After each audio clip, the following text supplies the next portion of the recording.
So how can you incorporate a crystal singing bowl into your meditation practice?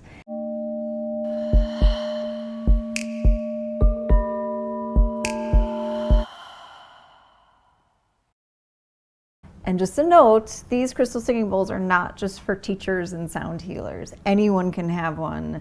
Use them at home and find it a beautiful way to have a mindful moment, meditate, just have your own self-care practice.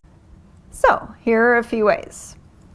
You can sit down on a nice meditation cushion or a folded blanket and just ding it or strike it. Close your eyes, bring all of your focus to that sound and follow the sound until there's no sound left. So you're waiting for it and staying with it until it's so quiet you can't hear it anymore, and then strike it again and come back to that sound. So meditation is just choosing a focal point and bringing your attention back to that over and over again.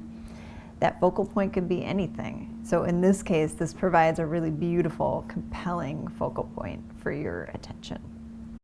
Another way, and what I recommend for teenagers and kids, is just to play it. So just playing it, hearing the different sounds, seeing what happens as you give it a little more pressure or you ease off, hearing, especially with an alchemy bowl, the wow, wow, all the interesting things that happen with it.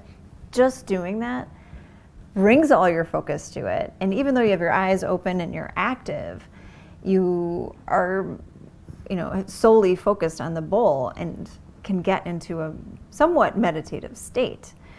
And it kind of tricks teenagers and kids into meditating, and they feel really good. I have experience with a teenager who just hopped off a video game, sat down, started playing some bowls, and he got completely sucked in and commented on how good he felt. He's like, oh, I just feel so good. So it's a really cool way to get your kid or your teenager to have some meditative moments and help with their mental health. So, just playing it, playing with it, feeling what happens if I give it a little more pressure, what happens if I speed up, what happens if I slow down, and really being present with the sound.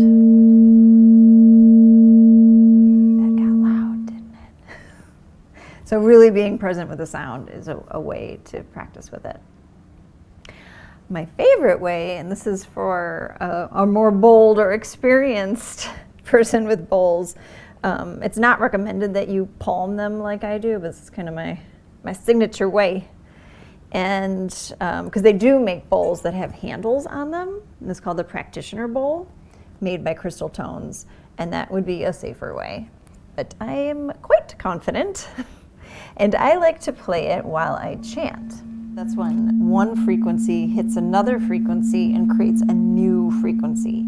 And it sounds kind of like a fluttering. And when you do it with your voice, you'll feel even a fluttering kind of in the air between you and the bowl, or even in your vocal cords, like this faster fluttering. So that's incredibly compelling and really interesting. You play the bowl. I'm not going to play it too loud now because it will interfere here, but you play it and then make a sound. I use or sat or nam, or you could do om. Any long held sound, and hold a note and see what happens. So I start out matching the bowl. So in this case, I'll get used to that for a while, and then I'll take a step up, just like a half note.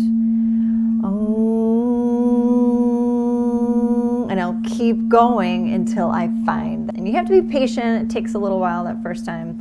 But if you just slowly move up and play with the note that you're holding, you'll eventually hit that. It's so cool. And then I can sit and do that for 22 minutes, and that will be my meditation. I'm getting the benefits of vocalization and chanting with intention, the meaning of the word, and all the healing benefits of the bowl wrapped up into one. So that's my favorite way to use the bowl to meditate. But there are a few there for you. I hope that's helpful and inspires you to engage with a crystal singing bowl.